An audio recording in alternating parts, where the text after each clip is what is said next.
Ce programme vous est présenté en partenariat avec Storia Voce, la première web radio dédiée à l'histoire.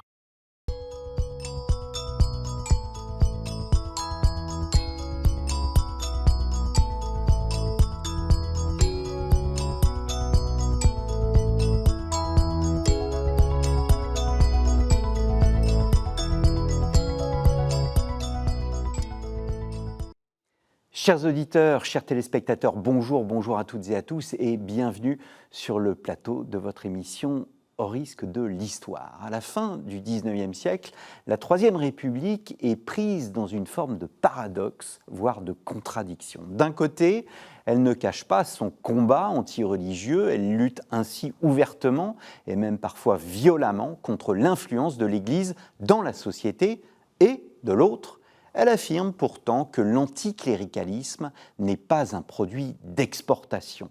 Autrement dit, la Troisième République estimait comme un bienfait le rôle des missions catholiques dans le monde et donc dans ses colonies. Je vous propose aujourd'hui de partir à la découverte de ce monde colonial, de sa complexité, de ses nuances. Quels étaient les ordres missionnaires, en quoi consistait leur mission et quel était leur rôle sur place, comment géraient-ils leurs relations avec le monde local, mais aussi avec les autorités coloniales. Enfin, quel regard Rome va-t-elle porter dans cette relation si singulière entre ordre missionnaire et État français? C'est ce que nous allons voir avec mes deux invités. Marie Drugy, bonjour. Bonjour. Merci d'avoir répondu à notre invitation. Vous êtes maîtresse de conférence à l'Université de Strasbourg. Vous avez publié un livre qui s'intitule « Aux confins des empires », qui est le résultat de votre thèse de doctorat paru aux éditions de la Sorbonne, qui est ni plus ni moins qu'une étude de société coloniale et de la cartographie en Indochine, mais vous êtes aussi spécialiste des missions. Vous avez participé notamment au colloque Les congrégations missionnaires, un ouvrage paru aux éditions Velia, si je ne me trompe. Édouard Coquet, bonjour. Bonjour. Merci d'être aussi avec nous aujourd'hui. Alors, ça fait plusieurs années que je dois vous inviter, je suis content de le faire, dans le cadre plus précisément de la publication donc, de votre thèse de doctorat aussi, Rome pour ou contre l'Empire, mission catholique et colonie française 1918-1930, donc avec une préface de Jacques-Olivier Boudon. Jacques-Olivier Boudon que j'ai reçu bien évidemment à plusieurs reprises sur ce plateau, grand spécialiste de l'histoire de l'Église de France, donc un ouvrage paru aux presses universitaires de Rennes. J'ai décidé de diviser cette émission en deux grandes parties. Tout d'abord, comprendre ce qu'étaient les missions à l'époque du XIXe siècle, et ensuite voir justement comment s'opéraient les jeux de pouvoir entre l'État français, les ordres missionnaires, et puis cet acteur bien évidemment incontournable qu'est Rome. Je me tourne vers vous, Marie Drugy, pour savoir qui partait en mission. Comment devenait-on missionnaire au XIXe siècle ? Alors, déjà, on peut dire qu'il y a une majorité de Français qui partent parmi les religieuses, parmi les prêtres, parmi les missionnaires en général. Et donc, au 19e, il y a ce mouvement bien montré par Claude Langlois pour les religieuses, d'un engouement, 400 nouvelles congrégations qui sont formées, qui naissent. Et donc, eh bien, il faut, au fond, trouver du travail aussi pour ces sœurs. Et donc, elles sont actives dans l'éducation, dans les hôpitaux en France, mais aussi dans l'Empire colonial et l'Empire colonial français, mais plus généralement les missions dans le monde entier. Alors, j'ajouterais juste une précision qui vient de ce que moi j'ai travaillé. En fait, il y a plusieurs types de missionnaires dans l'univers missionnaire. Il y a les prêtres à qui sont confiés un territoire, donc qui viennent des grandes congrégations missionnaires comme par exemple les Spiritains ou les Pères Blancs. Et comme l'a dit Marie Drugy, on se trouve en effet, on dit souvent que vers 1900, on est à un missionnaire, homme ou femme sur deux, qui est français dans le monde. Donc c'est beaucoup des congrégations françaises, mais ça change un petit peu au début du XXe siècle. Donc on a d'une part ces congrégations de prêtres à qui sont confiés les territoires sous l'autorité de Rome. Parmi ces prêtres, Rome nomme souvent un évêque, qu'on appelle un vicaire apostolique, qui joue le rôle d'un évêque avec un peu moins de pouvoir qu'en métropole. Et puis, on a plein d'autres missionnaires qui s'y ajoutent pour des missions particulières. En particulier, beaucoup de femmes, comme l'a dit Marie, mais aussi d'hommes qui viennent pour des missions particulières. Donc, par exemple, des missionnaires hommes ou femmes enseignants qui vont s'occuper des écoles ou qui vont s'occuper des hôpitaux, un peu plus tard de la formation des prêtres. Donc, voilà, on a toute une série de personnes différentes qui font que c'est un monde assez diversifié, assez complexe à appréhender. Alors, au cours de cette émission, je vais faire des parallèles avec d'autres émissions qu'on a enregistrées sur le même thème, mais c'était la colonisation au XVIe siècle. Au XVIe siècle, il y avait ce qu'on appelait les écoles de Salamanque qui envoyaient en fait des missionnaires en Amérique du Sud. Est-ce qu'il y a une formation au XIXe siècle particulière pour ceux qui partent en mission ? Alors peut-être pour rebondir aussi sur ce qui a été dit, il y a des ordres ou des instituts qui vont vraiment être missionnaires. Donc par exemple pour l'Asie, il va y avoir les MEP, les missions étrangères de Paris, qui sont d'ailleurs créées au XVIIe, donc dans la période un peu après celle que vous évoquez, au moment où Rome veut reprendre le contrôle sur les missions. Et donc c'est eux qui vont être les évêques ou vicaires apostoliques dans la majorité des territoires d'Asie.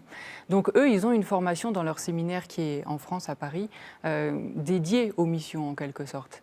Peut-être ça va être le cas que je connais moins, mais des pères blancs ou vraiment des ordres, des instituts, disons, proprement missionnaires, eux, vont intégrer cette dimension-là. Avec un enjeu. Alors, l'apprentissage des langues, normalement, il se fait plutôt sur le terrain à l'arrivée, plus qu'en métropole. Mais, disons, à Paris, déjà, une prise en compte de cette dimension missionnaire pour les séminaristes. Pour ce qui est des sœurs, c'est un peu différent. Il y a pareil des congrégations qui vont être proprement missionnaires. Par exemple, les franciscaines missionnaires de Marie, elles sont fondées en Inde en 1877. Elles ont cette mission qui est intrinsèque, si vous voulez, à la formation de la congrégation. Donc peut-être que oui, pendant le noviciat, pendant cette formation, il y a certains aspects proprement portés sur la mission. Une sœur me disait néanmoins qu'on devient vraiment missionnaire une fois qu'on est sur le terrain et une fois qu'on a passé des années en mission. Voilà. D'accord. Est-ce qu'il y avait des motivations, alors on comprend les motivations religieuses, évidemment, de partir en mission, mais est-ce qu'il y avait aussi des motivations politiques, des motivations économiques pour l'Église que d'aller en mission ? Alors, je ne sais pas si ça répondra tout à fait à votre question. Je ne sais pas si on peut parler de motivation économique pour l'Église. Le monde missionnaire est un monde, je pense, fondamentalement déficitaire, qui manque toujours d'argent et qui en réclame toujours à Rome ou aux congrégations, et il n'y en a jamais assez, donc je ne pense pas qu'on puisse parler de motivation économique. Alors, des motivations politiques, je ne sais pas si ça répondra tout à fait, mais certains historiens ont bien montré que, en fait, l'état d'esprit du monde missionnaire appartient en fait au catholicisme intransigeant qui se met en place au long du XIXe siècle et qui devient dominant à la fin du XIXe siècle, en tout cas pour la France. Et ce catholicisme intransigeant est aussi un catholicisme qui hérite de la tradition contre-révolutionnaire, qui est très critique envers les acquis de la Révolution, le libéralisme en particulier, à la fois dans l'Église et puis en matière politique. Et de nombreux historiens ont mis en évidence le fait qu'il y avait un peu ce fantasme de recréer outre-mer une chrétienté qui apparaissait comme mise en danger en métropole, en particulier en France, à cause des régimes anticléricaux, etc. Donc il y avait un peu cette idée qu'on allait recréer ailleurs, sur un territoire perçu comme vierge, une nouvelle chrétienté. Hein. Donc il y a un peu cette mentalité-là qui est issue du catholicisme intransigeant, dont en fait l'esprit missionnaire fait vraiment partie. C'est important de le souligner, je pense. Je ne sais pas si on l'a dit, mais autant d'hommes que de femmes ou plus de femmes que d'hommes ? C'est difficile à dire ? Je pense que c'est difficile à dire. Il faudrait mener une étude approfondie, mais Bon, en tout cas, c'est au moins équilibré. Voilà, on ne peut pas avoir l'idée d'un monde missionnaire comme d'un monde sacerdotal et masculin. Ça, c'est sûr. Il y a énormément de femmes. Ça dépend sans doute des territoires. Mais... Alors, je voudrais voir voilà, le quotidien en fait, de ces missions et le rôle de ces missions. Comment les missions ont participé à l'éducation des populations locales? Et je dirais même, est-ce que, j'allais dire, dans leur feuille de route, en quelque sorte, quand ils étaient formés en Europe, on leur disait, bon ben voilà, tu vas aller en Afrique, tu vas aller à tel endroit, et donc ton premier rôle, ta première vocation, ça sera une vocation éducative. Alors, peut-être ça dépend des territoires de mission, aussi des congrégations. Celles que j'étudie, en général, ont été d'abord appelées pour s'occuper des enfants abandonnés. Donc c'est vrai que l'aspect éducatif arrive, mais au fond, après la crèche et l'orphelinat. D'accord. Donc notamment en Asie, il y avait beaucoup d'enfants laissés. Donc la Sainte Enfance, c'est là qu'elle naît en fait, avec la Chine, avec l'Indochine. Les sœurs de Saint Paul de Chartres qui arrivent au départ, c'est pour s'occuper des enfants abandonnés. Donc oui, il y a cette dimension éducative qui est très importante. Et je crois ce qu'on peut dire, c'est que les sœurs font dans les colonies à peu près ce qu'elles font en France. Ce qui rejoint ce qui a été dit. Au fond, il n'y a pas une formation, je veux dire, elles vont enseigner en français, elles vont apprendre aux jeunes filles ensuite des travaux manuels. Voilà, il y a quand même aussi une distinction qui est faite dans l'éducation entre les filles et les garçons sur le modèle de ce qui se fait en France. Donc de ce point de vue-là, on a plutôt une application du modèle métropolitain dans les colonies. Après, il y a certaines colonies dans lesquelles l'éducation est particulièrement importante, par exemple en Birmanie face aux Anglais. Donc là, on sort un peu des colonies françaises, mais les missionnaires catholiques vont s'impliquer en même temps dans des écoles où on apprend l'anglais et il va y avoir toute une réflexion sur, au fond, à quoi sert un missionnaire si c'est pour apprendre l'anglais à des jeunes qui ensuite vont être dans l'administration britannique. Voilà, donc il y a aussi ces enjeux-là qui peuvent naître.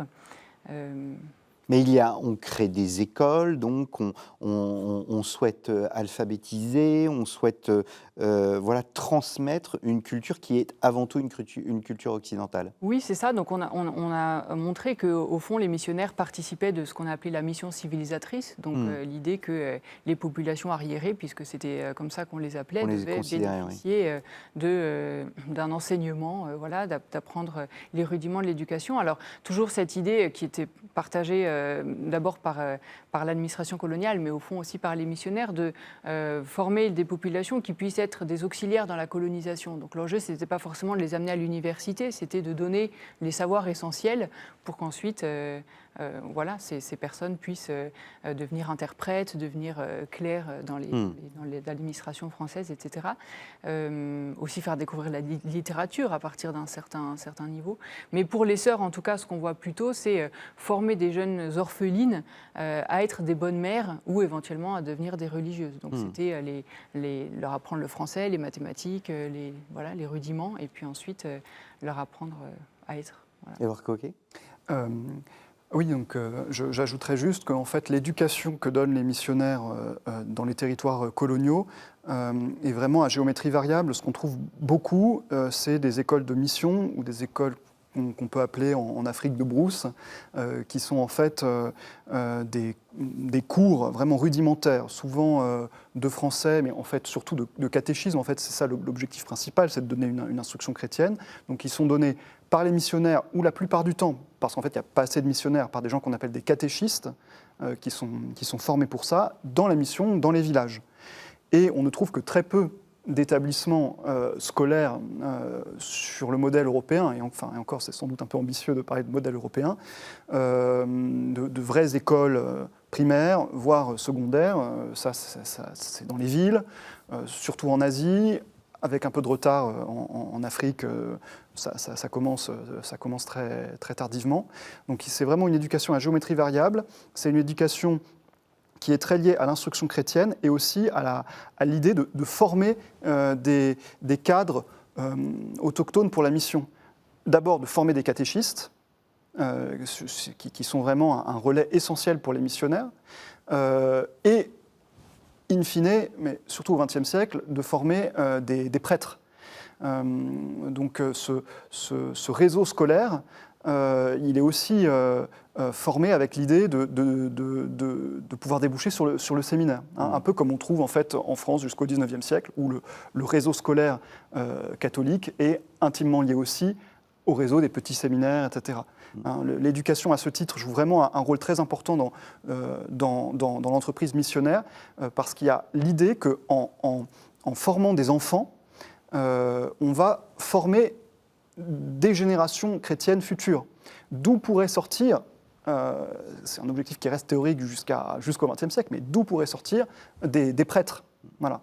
Donc il y a l'idée qu'en enseignant aux enfants, ceux-ci vont se faire les évangélisateurs de leurs parents. Donc on va comme ça réussir à créer des foyers de familles chrétiennes, et c'est comme ça qu'on va fonder ces fameuses chrétientés, d'où pourraient surgir finalement des prêtres et donc des chrétientés plus ou moins autonomes.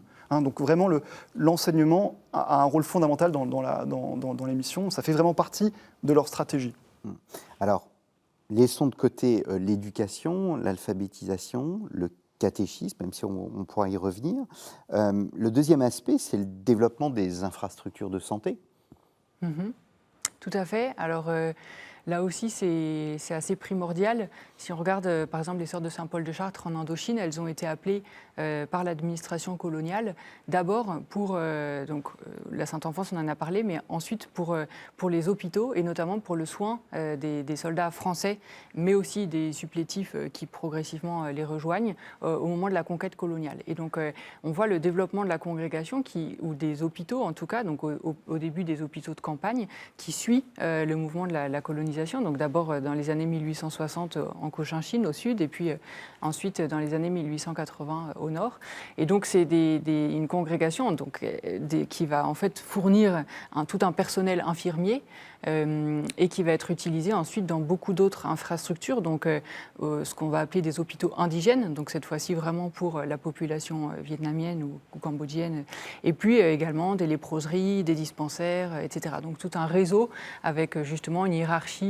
Il va y avoir le dispensaire qui est la petite salle où vous avez quelques médicaments, quelques pansements, jusqu'à l'hôpital que vous allez trouver dans les grandes villes, à Saigon, à Hanoï, où là les infirmières vont vraiment être formées avec ce qu'on remarque aussi au niveau métropolitain, c'est-à-dire une professionnalisation de plus en plus importante alors, à partir du début du XXe siècle, puis dans l'entre-deux-guerres.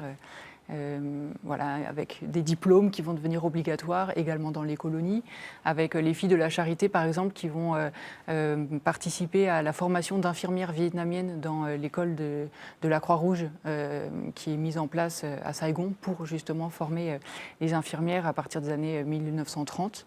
Voilà, donc, Ce que disait Édouard Coguet, c'est-à-dire que à propos de l'école, vaut aussi finalement pour l'hôpital. C'est-à-dire qu'on arrive avec un savoir, mais on souhaite aussi transmettre ce savoir à la population locale. Oui. Il y avait l'enjeu aussi que les femmes soient soignées par des femmes, donc de former des infirmières et pas seulement des infirmiers, même s'il y avait déjà au Vietnam aussi quelques infirmières, sages-femmes, mais il y a cet enjeu-là d'un besoin en fait de la population, et donc une réponse à ce besoin. Édouard Coquet ? Je n'ai pas grand-chose à ajouter. C'est vrai que je voudrais juste rebondir sur ce qu'a dit Marie à l'instant sur la professionnalisation. On la trouve aussi dans le domaine scolaire, surtout à partir de l'entre-deux-guerres. Les grands pouvoirs métropolitains, donc la France ou la Grande-Bretagne par exemple, vont chercher à développer le réseau scolaire, peut-être aussi le réseau sanitaire, mais je m'y connais moins, dans leurs colonies, et à tirer vers le haut le niveau d'enseignement, notamment en obligeant les enseignants à être dotés de diplômes de niveau équivalent à ceux qui sont requis pour les écoles métropolitaines. Donc ça va être le cas pour les professeurs de l'enseignement public, mais on va aussi obliger les missionnaires ou les professeurs de l'enseignement catholiques, qui peuvent être d'ailleurs des autochtones, à se doter de ces diplômes. Et donc on va avoir des cursus obligatoires pour les missionnaires en métropole avant de se rendre dans les colonies pour avoir le droit d'enseigner. Voilà, donc il y a aussi cette professionnalisation. Et puis, surtout au XXe siècle, je rebondis sur une deuxième chose que vous avez dite sur l'idée de la transmission. On va fonder soit des branches des congrégations européennes, soit des congrégations 100% autochtones sur place pour tenter de prendre en charge certaines missions sanitaires ou dans une moindre mesure éducative. Alors voilà, ces congrégations, il y a quand même un bémol à cette idée de transmission, hein. Elles sont quand même maintenues dans une position subalterne, hein, c'est sûr qu'il faut le dire. Et puis, comme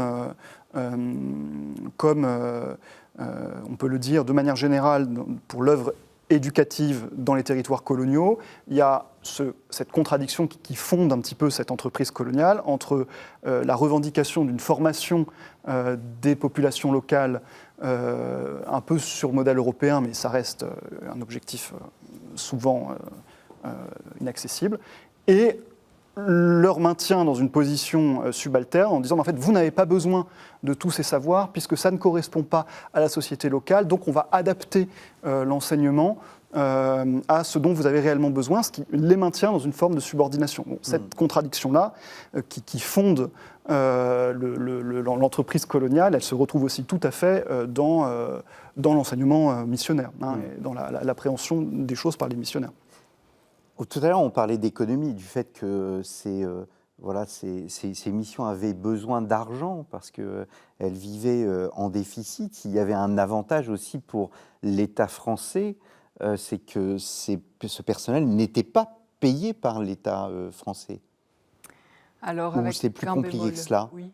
Avec un bémol pour les sœurs qui sont par exemple employées dans certains hôpitaux, ou et avec quand même une participation de l'État, même s'il délègue, par exemple dans les léproseries, même si c'est les sœurs qui gèrent le soin pour les lépreux, il y a quand même une allocation mensuelle qui est financée par l'État. Donc il y a, d'un point de vue économique, il y a souvent justement des contrats en fait, hein, qui sont signés pour savoir ce que prend en charge l'État là-dedans. Mais bon, les sœurs parfois ont des salaires. Voilà. D'accord. Ça dépend beaucoup des territoires, mais en tout cas, c'est vrai qu'il y a une participation sous forme d'allocation, ça vaut aussi pour les écoles. Ça dépend beaucoup des territoires, du statut des territoires, entre protectorat, colonie, etc. Ça dépend aussi de la question de savoir si il y a la menace d'une concurrence avec une nationalité étrangère. Donc Marie tout à l'heure parlait de la Birmanie, moi j'ai vu ça aussi beaucoup au Maghreb, où là on va financer davantage les missions parce qu'il y a la concurrence espagnole ou italienne. Donc il y a un financement, mais ça me semble quand même important de dire que ce n'est pas une manne d'or.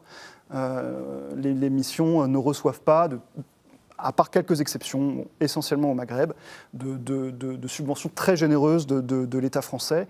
Elle se porte beaucoup mieux de ce point de vue-là dans l'empire colonial britannique, qui applique beaucoup plus la pratique britannique de délégation au secteur privé de missions qui nous apparaissent comme des missions de service public. Donc les écoles, par exemple, de missions dans les colonies britanniques sont beaucoup plus financées que chez les Français. Voilà, donc il ne faut pas avoir l'idée de missions très financées par l'État colonial. Alors, on sait que l'aspect médical, les questions de santé sont liées au fond au message évangélique de la parabole du bon samaritain, et puis que l'Église a aussi été éducatrice des peuples. Mais quelle était précisément la place de l'évangélisation dans le quotidien de ses frères, de ses sœurs? Je ne sais pas si tu veux commencer? Oui. Non, c'est difficile à dire, ça dépend beaucoup des territoires. Il y a des territoires qui sont plus perméables à l'évangélisation que d'autres. Par exemple, dans les territoires d'Afrique du Nord, les sociétés musulmanes sont rapidement considérées par les missionnaires comme des blocs inaccessibles, et donc souvent les missionnaires en fait là-bas ont essentiellement une charge d'aumônerie des sociétés européennes qui sont présentes sur place. Voilà. Après, en Afrique subsaharienne et en Asie, il y a toujours ce risque, cette complexité de tenir ensemble le soin à apporter aux chrétientés déjà existantes, donc où les missionnaires sont tirés en fait vers un ministère qui, toute chose égale par ailleurs, parce que c'est très différent de l'Europe, mais ressemble à un ministère paroissial, et le fait d'avoir du temps pour évangéliser, c'est-à-dire essayer de faire de nouveaux convertis. Donc ça, c'est difficile pour eux de tenir les deux ensemble. Je pense que l'essentiel de leur temps, s'il s'agit de voir leur agenda, est quand même tenu par un ministère essentiellement paroissial, avec les contraintes de déplacement qui sont énormes, les missionnaires voyagent énormément, ça leur prend beaucoup de temps. Et ça leur laisse peu de temps pour l'évangélisation. Évangélisation qui peut quand même être déléguée, par exemple, à ces catéchistes. Et qui prend des formes très différentes selon les espaces. Dans certains espaces, en Afrique, il peut s'agir de convertir un chef qui ensuite va amener tout son village. Voilà. En Asie, c'est différent, ça passe aussi beaucoup par l'enseignement, il y a une conception plus élitiste dans certains espaces. Donc l'évangélisation, il faudrait voir ce qu'on entend par là, ça peut prendre des formes très différentes. Et ce n'est pas que les missionnaires qui s'en occupent. Je veux dire par là, on arrivait à concilier l'engagement humanitaire, l'engagement éducatif et l'engagement d'évangélisation. Alors, chez les sœurs, on le voit, tout ça est très lié, en fait. Donc, par exemple, si on repart des léproseries, dans les léproseries, elles visitent dans les salles ceux qui sont grabataires et puis elles leur disent en même temps 3 mots d'édification. Voilà. Donc, en fait, ça fait même partie du temps du soin. Ce n'est pas le temps séparé de l'évangélisation, mais c'est vraiment au moment où elles donnent les soins. C'est l'idée de soigner les corps pour sauver les âmes, selon le titre d'un livre sur le sujet collectif. C'est l'enjeu de... Voilà, je te donne à boire et en même temps, je te parle de Jésus et je te dis qu'il faut bien pratiquer les sacrements, etc. Et en même temps, pour rejoindre ce qui a été dit, il y a à la fois les lieux où les gens progressivement se convertissent et il y a aussi les visites, par exemple, dans les villages de brousse ou en tout cas un peu plus reculés, où justement il s'agit de faire de nouveaux chrétiens. Et ça, les sœurs aussi y participent avec leur trousse de pharmacie ou avec les vaccins, parce qu'elles contribuent aussi à aider dans les campagnes de vaccination, et ça permet d'y aller aussi avec un missionnaire, de célébrer une première messe dans cet endroit, et donc on retrouve à l'échelle des sœurs, en tout cas, cette évangélisation du quotidien, qui peut prendre là encore diverses formes. Une toute petite incise, il y a aussi cette idée que les religieuses peuvent accéder à des familles ou à des femmes, etc., ce que ne pourrait pas le missionnaire. Donc il y a quand même, du point de vue de l'évangélisation, un avantage qui est vu par les missionnaires à être accompagné de femmes aussi.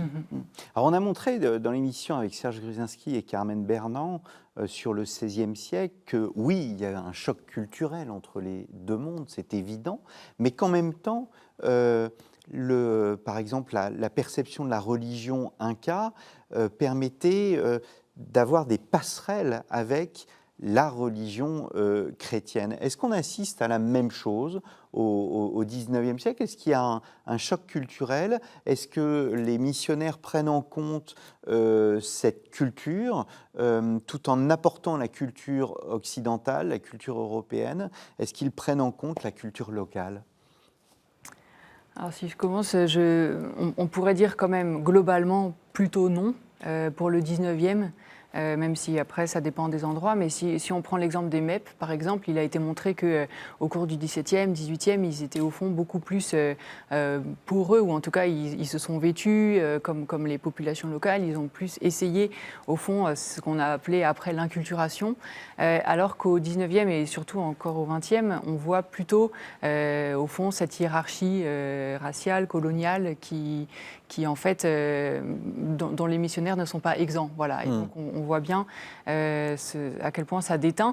Et quand on voit aussi du point de vue des sœurs, c'est évident qu'on parle des païens, on parle de, voilà, pour Bouddha, c'est les démons, etc. Donc c'est plutôt le choc qui apparaît en premier lieu, même si après, ça n'empêche pas qu'il y ait des endroits particuliers où il y a eu des échanges. Bigandé, en Birmanie, par exemple, a écrit un ouvrage, Gaudama, sur le Bouddha birman. Donc il y a quand même, bien sûr, des efforts de compréhension à des échelles individuelles ou certaines figures qui ressortent. Mais d'un point de vue, disons, collectif, c'est plutôt l'idée d'une supériorité du catholicisme comme, en fait, du reste, c'est-à-dire de la race blanche et des Français qui semblent l'emporter, je dirais. Il n'y a pas de dialogue religieux au XIXe siècle, il n'y a pas ce qu'on appellera plus tard un œcuménisme vers les autres religions. Oui, Vous parliez d'un bloc ouais. d'islam qui était très renfermé, très bloqué. Alors, de manière générale, on peut vraiment répondre non. Ce n'est pas du tout le moment ni de l'écuménisme, donc qui serait plutôt le dialogue avec les protestants, qui sont considérés comme des hérétiques, ni encore moins d'une forme de dialogue interreligieux avec l'islam en particulier. Alors bien sûr, il faut apporter plein de bémols. Il y a comme vient de le dire Marie, il y a des individualités bon, surtout au XXe siècle, mais aussi un peu au XIXe. Bon, on peut peut-être penser à Charles de Foucault, bon, voilà, qui essaye de mettre en œuvre cela. Mais disons que le discours officiel, ça n'est pas celui-là, c'est vraiment celui d'une Église catholique qui détient la vérité religieuse. La vraie rupture à cet égard, en fait, je pense qu'il faut attendre le Concile Vatican II. Bien sûr, les choses changent progressivement dans la première moitié du XXe siècle. Mais la vraie rupture à cet égard, c'est le Concile Vatican II, tout aussi bien, d'une manière générale, dans l'histoire de l'Église, du point de vue du rapport aux autres religions, que, en ce qui concerne les missions, du point de vue de ce qu'on va appeler l'acculturation, c'est-à-dire la possibilité d'admettre des éléments des cultures locales dans les pratiques liturgiques, voire dans la présentation du contenu de la foi. Bien sûr, ça existait. On pouvait avoir, au XIXe siècle et au début du XXe siècle, on pouvait avoir des chants issus des cultures locales. Bien sûr, les missionnaires utilisaient les mots des cultures locales, y compris des représentations religieuses traditionnelles, pour essayer d'exposer la foi. Mais l'idée, c'était que il y avait une menace de contamination païenne, et donc il fallait limiter au maximum cette acculturation. Voilà. Et la vraie rupture à cet égard, c'est le Concile Vatican II, qui va vraiment totalement transformer le rapport des missions aux sociétés locales. Est-ce que le monde des missions pouvait réagir exactement comme il l'a fait au XVIe siècle face aux autorités politiques, à la violence qu'il pouvait y avoir dans certaines colonies? Est-ce qu'on développe aussi dans l'Église cette notion de colonisation pacifique? Il me semble que chez les MEP, en tout cas, il y a eu plusieurs... les missions étrangères de Paris, en Asie. Donc, comme dit Édouard, c'est eux qui ont en charge vraiment les territoires de mission. Donc, au fond, c'est des autorités politiques. Donc, il y a celui qui est l'évêque ou le vicaire apostolique, disons, qui a rang d'évêque. Puis après, il y a tous les missionnaires. Enfin, ils ne sont pas forcément si nombreux, mais en tout cas, les missionnaires qui, eux, sont dans des coins plus reculés. Et on voit bien que eux, pour beaucoup, se sont tenus éloignés quand même de la politique. Donc ils étaient plutôt pas forcément favorables à l'arrivée des Français en disant, au fond, nous on est déjà là. Et donc quand il y avait une antécédence de la mission sur la colonisation, il y a pu avoir effectivement des discours de missionnaires plutôt anticoloniaux ou qui ont vu assez rapidement les limites de cette arrivée des colonisateurs. Donc ça, on le voit en tout cas du point de vue des missions étrangères de Paris. Pour les sœurs, je dirais qu'elles font un peu moins de politique, en tout cas on le voit moins dans les sources. Quand il y a la guerre, par exemple la guerre d'Indochine, la guerre du Vietnam, bien sûr, elles sont désolées de voir tous ces blessés. Ce qu'elles écrivent, c'est bien sûr qu'elles soignent tous les blessés, que ce soit les Japonais, les Chinois, les Vietnamiens. Donc cette idée du soin pour tout le monde, sans distinction de la race, de la religion, etc. Donc ça rejoint peut-être cette idée de dépasser la guerre ou de dépasser la violence coloniale. Voilà ce que... Gérard Coquet ? Oui, voilà, c'est tout à fait exact. Et je pense qu'on peut se rendre compte qu'il y a une forme de convergence à la fin du XIXe siècle, en fait, entre mission et colonisation, et que les missionnaires, qui pourtant, comme Marie de Rugy vient de le dire, voient avec un œil plutôt méfiant l'arrivée des colonisateurs, par exemple en Extrême-Orient, les missionnaires en viennent notamment pour se faire de la publicité dans les sociétés européennes et obtenir des fonds, etc., en viennent à adopter une partie des éléments de langage de la colonisation autour de la mission civilisatrice, etc. Et on a vraiment, vers 1900, une union qui est réelle, et de fait, on a très peu de remise en cause de la colonisation par les missionnaires, ou même de critiques ouvertes de la politique du colonisateur. Alors on trouve vraiment, au début du XXe siècle, quelques éléments qui sont critiqués par les missionnaires. Donc, par exemple, en Afrique, on trouve que la République coloniale ne lutte pas assez contre la polygamie, tolère le maintien des femmes africaines dans une situation qui est inacceptable, un peu des choses comme ça, mais qui sont finalement qui déclenchent des polémiques, mais qui sont un peu à la marge. On n'a pas de remise en cause fondamentale. Et en fait, cette remise en cause de l'entreprise coloniale, elle n'arrivera que plus tard dans le XXe siècle, dans l'entre-deux-guerres, timidement, et surtout dans les années 50, et en fait de la part d'un acteur tiers qui est le Saint-Siège. Qui va se placer progressivement du côté d'une forme de décolonisation par étapes. Mais c'est le Saint-Siège, ce n'est pas les missionnaires qui, eux, en fait, de manière générale, il y aurait plein de nuances à apporter, mais vont plutôt se faire les défenseurs de la société coloniale et du modèle missionnaire-colonial qui est le leur depuis des décennies. Donc ce n'est pas les missionnaires vraiment qui changent d'avis, c'est plutôt le Saint-Siège. Bon, voilà, même si au milieu du XXe siècle, dans la lignée du Concile, du développement d'un progressisme catholique, dans les années 50, etc., les missionnaires eux-mêmes commencent à changer d'avis. Vous voyez, mais c'est très tardif, en fait. Et on ne trouve pas, je ne suis pas un spécialiste du XVIe siècle, mais on ne trouve pas de grandes voix qui vont, d'un point de vue théorique, s'opposer à la colonisation, tel qu'on avait pu en avoir à l'époque moderne. Alors c'est important ce que vous dites, parce que je commençais l'émission avec la fameuse phrase de Gambetta, voilà, l'anticléricalisme n'est pas un produit d'exportation, et finalement ces missionnaires accueillent de manière très positive ce mot. Il n'y a pas de rivalité entre les autorités coloniales et les missionnaires. Est-ce que c'est peut-être trop simpliste que de le dire, parce qu'on imagine qu'il y a toujours, là où il y a de l'homme, il y a de l'hommerie, et il y a des conflits de pouvoir, des conflits de juridiction, etc. Mais globalement, on peut estimer que les relations entre les autorités coloniales et les missionnaires sont positives. Alors, oui, on peut l'estimer, mais en fait, il y a plein de conflits. Il y a plein de conflits, mais qui sont des conflits locaux, entre le missionnaire et l'administrateur, pour des questions de terre, de procès, de liberté de culte. Enfin, voilà, il y a plein de conflits locaux, mais de manière générale, comme vous le dites, les relations sont bonnes. Et en fait, voilà, bon, disons que ce sont quand même des hommes, les missionnaires d'un côté, les administrateurs coloniaux de l'autre, qui viennent de milieux très différents. Les uns d'un catholicisme donc à forte connotation intransigeante, contre-révolutionnaire, etc., comme j'ai essayé de l'expliquer tout à l'heure.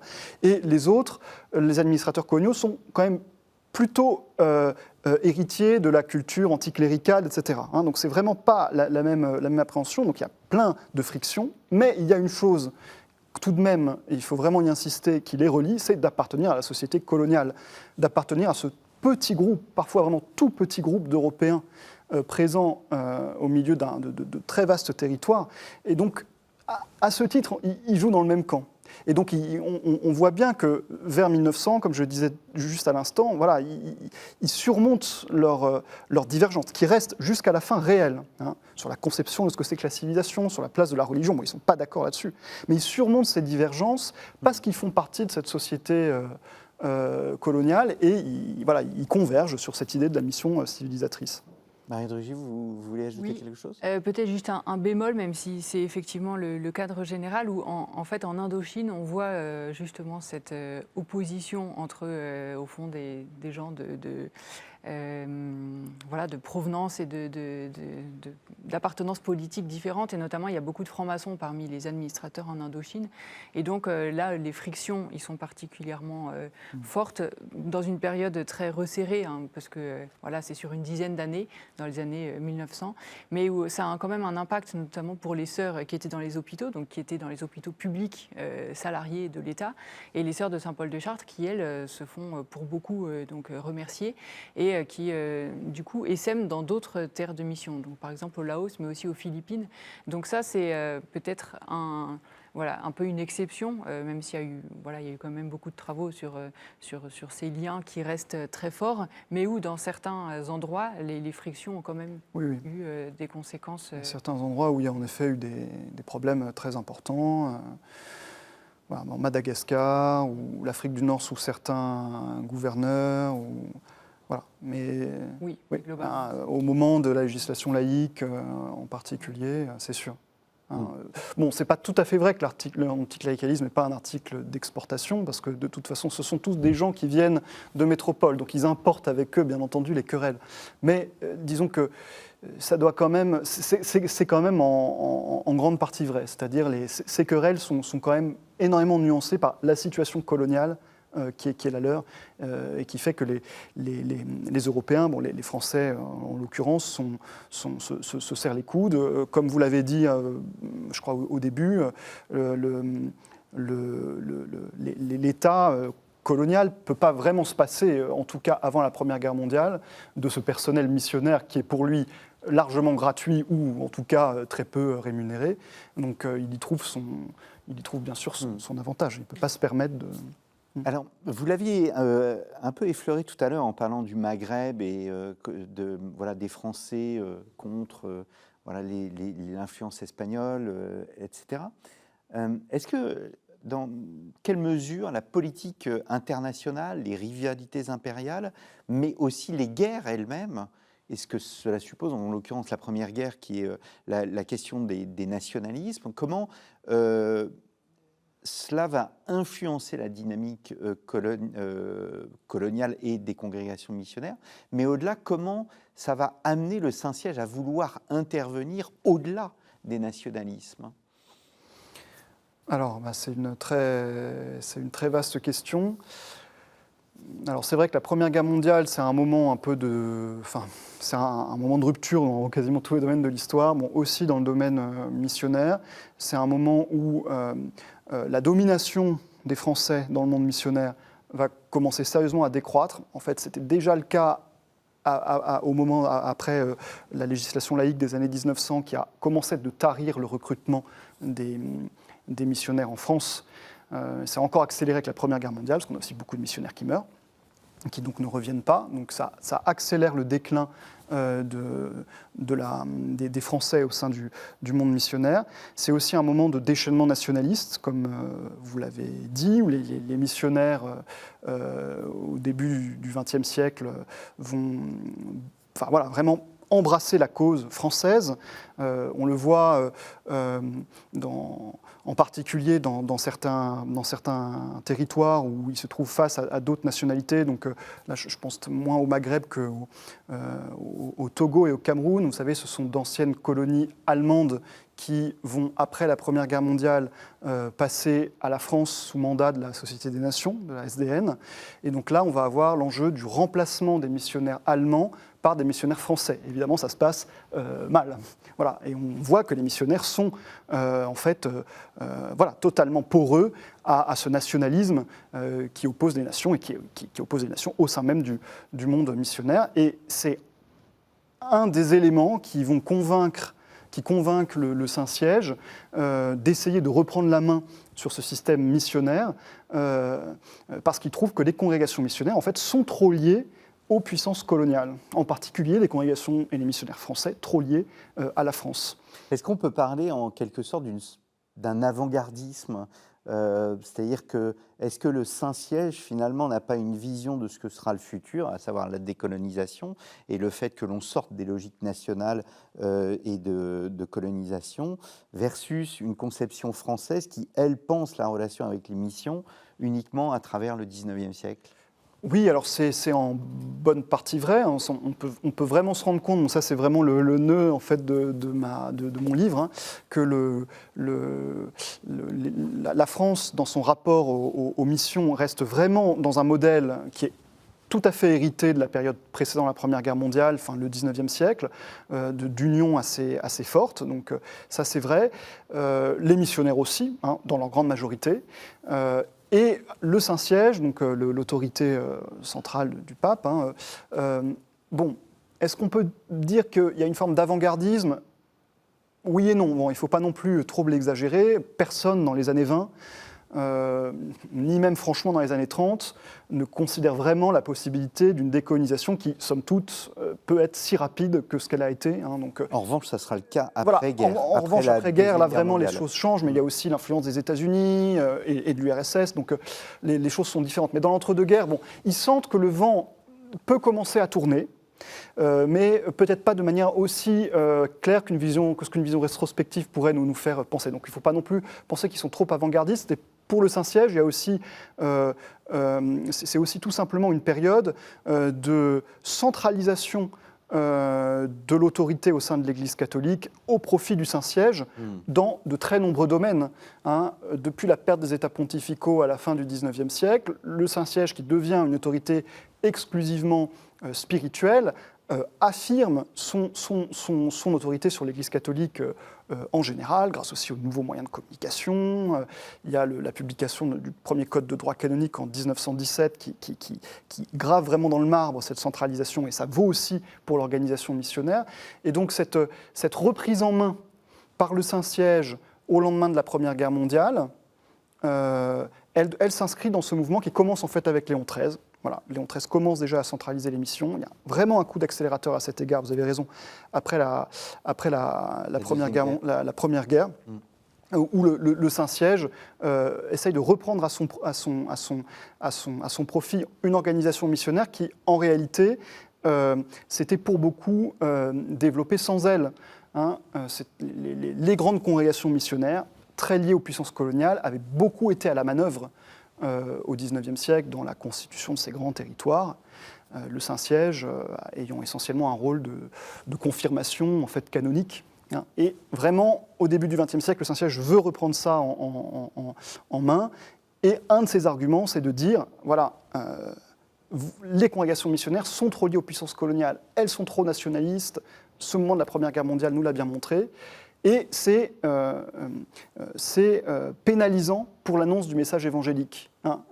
Voilà, il y a ces lignes fameuses par lesquelles d'ailleurs j'ouvre mon livre du pape Benoît XV, donc dans la lettre apostolique Maximum Illud en 1919, donc au lendemain de la guerre, qui dit en fait, qu'est-ce que si les missionnaires lient trop leur message à l'expansion des puissances coloniales, qu'est-ce qui va se passer le jour où, dit-il quand même en 1919, donc c'est un peu avant-gardiste quand même, le jour où les puissances coloniales vont être amenées à partir, les autochtones vont vouloir se débarrasser de l'Église avec la domination coloniale, et donc on aura tout perdu. Voilà.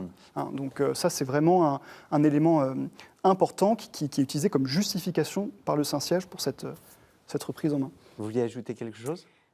Simplement, peut-être aussi sur Maximum Illud, alors je ne sais pas si ça va avec le côté avant-gardiste, mais... Donc l'encyclique de Benoît XV. Voilà, la lettre encyclique, c'est en fait aussi l'occasion de répéter que les missionnaires doivent vraiment former une église locale et pas juste...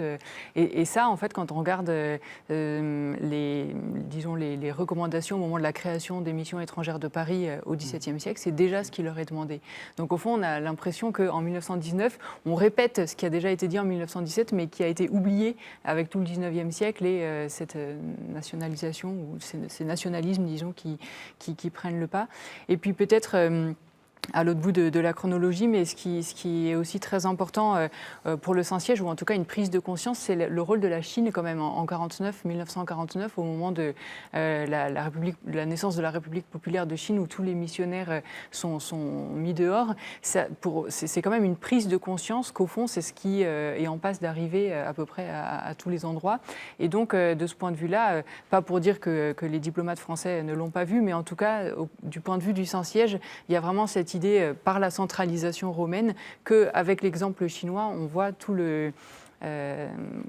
tout ce qui pourrait arriver ailleurs. Et donc, beaucoup de recommandations qui arrivent auprès des missionnaires de dire oui, faites attention, prenez les mesures qui s'imposent pour former des gens qui puissent prendre le relais quand vous ne serez plus là. Alors justement, il reste 3 minutes. Fin de la colonisation, les colonisateurs partent, les missions restent ou les missions restent quelque temps pour laisser la place au clergé local? C'est très variable en fonction des espaces. Dans certains espaces, notamment en Extrême-Orient, le clergé local était déjà présent, parfois totalement autonome, ou bien sous la houlette de quelques missionnaires dès avant les indépendances. Donc là, ça se passe très bien. Dans d'autres espaces, les missionnaires restent quelques temps, comme vous l'avez dit, ou parfois même ça se passe très mal, ils sont expulsés, comme en Guinée par exemple. Sékou Touré expulse les missionnaires violemment. Il y a même des événements tragiques, mais on n'a pas le temps d'y revenir. Mais donc ça dépend beaucoup de l'endroit où on se trouvait, de cette autochtonisation des missions au moment des indépendances. Un mot de la fin, Marie Drugy? Ce qui est intéressant, c'est qu'en tout cas, ce moment de décolonisation, ça met quand même à part le clergé et les sœurs des autres colons qui rentrent pour beaucoup. On voit qu'il y en a qui restent, les filles de la charité franciscaine, elles restent encore 10 ans, 20 ans, 30 ans. Et c'est au fond le moment où elles sont exclues, par exemple par le communisme en 1975, où là, de manière un peu forcée, il y a un passage de relais. Mais c'est un défi pour elles. C'est plutôt les circonstances extérieures, au fond, qui imposent le fait qu'une première provinciale vietnamienne, birmane, est nommée. Voilà. Eh bien, merci beaucoup à tous les deux. Marie Drugy, donc aux confins des empires, aux éditions de la Sorbonne. Et vous avez participé au livre Les congrégations missionnaires aux éditions Velia, c'est ça? C'est bien cela. Et vous, Édouard Coquet, Rome pour ou contre l'Empire, qui montre ce nœud entre Rome d'une part et d'autre part les puissances coloniales, mais aussi les missions. Donc, mission catholique et colonie française, 1918-1930, un ouvrage paru aux presses universitaires de Rennes, que nous accueillons régulièrement sur ce plateau et dont je salue systématiquement l'excellent travail. Il me reste à vous remercier, chers auditeurs, chers téléspectateurs, pour votre fidélité. N'hésitez pas à vous rendre sur ktotv.com. Nous avons évoqué l'émission avec Serge Gruzinski et Carmen Bernand sur le XVIe siècle, et vous y verrez que les logiques finalement sont quasiment les mêmes d'une époque à l'autre, et cela montre au fond la permanence de l'histoire. Et puis vous pouvez retrouver l'ensemble de nos autres émissions enregistrées donc avec de multiples historiens. Je vous renvoie aussi chez notre partenaire storiavoce.com, plus de 750 podcasts disponibles gratuitement. N'hésitez pas à aller chez ce partenaire pour découvrir absolument toutes les périodes de notre histoire. Merci beaucoup et je vous donne rendez-vous la semaine prochaine pour un nouveau numéro de votre émission Au risque de l'histoire.